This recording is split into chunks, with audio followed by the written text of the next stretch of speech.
बिहार विधानसभा चुनाव में एनडीए ने भारी बहुमत से जीत हासिल की है, जिसका असर 2027 के विधानसभा चुनाव में उत्तराखंड में जरूर देखने को मिलेगा। प्रचंड जीत से जहां बीजेपी गदगद नजर आ रही है, तो वहीं विपक्ष में खलबली मची है। ऐसे में उत्तराखंड कांग्रेस को एक ठोस और मजबूत रणनीति की जरूरत पड़ने वाली है। रिपोर्ट देखिए। बिहार चुनाव में एनडीए ने हासिल किया भारी बहुमत।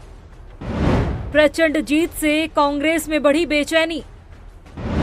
27 के लिए नहीं किया काम तो बढ़ेंगी मुश्किलें।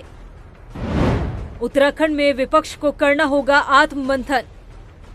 बिहार चुनाव में एनडीए की प्रचंड जीत से जहां बीजेपी में खुशी की लहर है, तो वहीं विपक्ष में खलबली मची हुई है।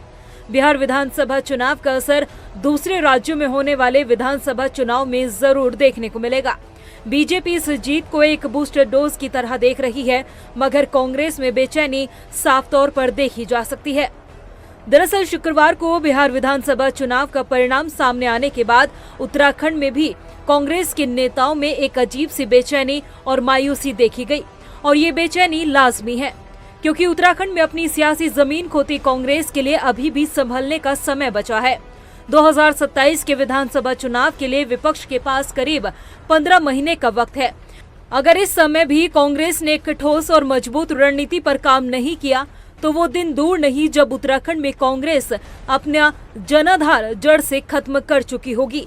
जो हाल बिहार में कांग्रेस का हुआ, 243 सीटों में से महज 6 सीटें ही कांग्रेस को नसीब हुई है, कहीं वही स्थिति उत्तराखंड में न हो जाए।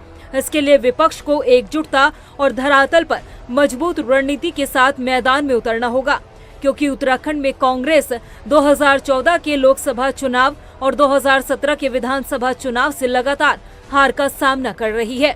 और इस हार की वजह है वही रही जो बिहार में देखी गई। कमजोर रणनीति, एकजुटता की कमी, मुद्दों से भटकाव, खोखले आरोप, संगठनात्मक और नेतृत्व की कमी। यही हाल उत्तराखंड कांग्रेस का है। यहाँ कांग्रेस हमेशा गुटों में बटी नजर आती है, जिन्हें पार्टी से नहीं बल्कि सिर्फ अपनी राजनीति चमकाने से मतलब होता है। उत्तराखंड कांग्रेस हमेशा अंतर्कलह और गुटबाजी का शिकार रही है। पार्टी में एकता और संतुलन की कमी हमेशा बनी रही है। यहाँ तक कि प्रमुख कांग्रेस नेताओं की गैरहाजिरी ने भी उत्तराखंड कांग्रेस का मनोबल तोड़ा हुआ है। कांग्रेस की प्रदेश प्रभारी कुमारी शैलजा, जिन्हें उत्तराखंड की जिम्मेदारी तो सौंपी गई, मगर पिछले 2 सालों में शैलजा महज 2 या 3 बार ही उत्तराखंड आई होंगी। इन तमाम बातों को एक लाइन में रखकर देखा जाए तो कांग्रेस को इन मुद्दों की वजह से ही उत्तराखंड में पिछले करीब 11 साल से हर चुनाव में हार का मुंह देखना पड़ा है।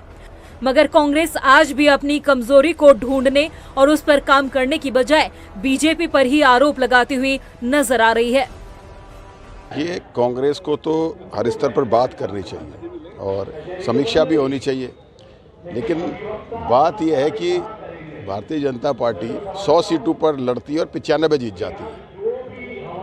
मतलब ये जो बात है, आरजेडी तेजस्वी यादव 23% से ज़्यादा वोट लाते हैं और उनकी 29 सीटें आती है, और बीजेपी 18% में 95 सीटें ले आती है, और नीतीश कुमार जी 20% में जो है 89 बीजेपी, और मुझे लगता है कि 85 के आसपास उनकी सीटें हैं। तो ये सोचने का विषय है, क्या इस देश में लोकतंत्र बचा है या नहीं बचा है।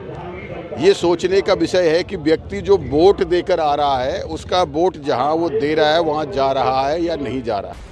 वहीं बिहार चुनाव के नतीजों से भाजपा संतुष्ट नजर आ रही है। सूबे के मुखिया पुष्कर सिंह धामी का कहना है कि आज जनता काम करने वाली पार्टी को बहुमत देती है। बिहार में परिवारवाद को सिरे से नकार दिया गया है और आने वाले 2027 के विधानसभा चुनाव में उत्तराखंड से कांग्रेस को उखाड़ फेंकने का काम किया जाएगा।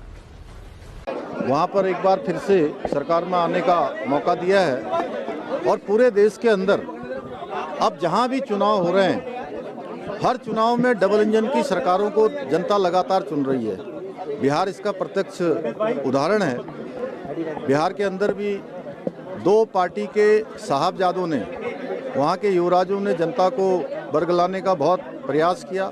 बहुत वहाँ पर अफवाहें फैलाई गई, भ्रम फैलाया गया। मैं बिहार में गया था, मैंने देखा, लेकिन वहाँ की जनता का भरोसा मोदी जी पर और एनडीए गठबंधन पर था, क्योंकि जनता अब काम देखती है, काम के आधार पर वोट देती है।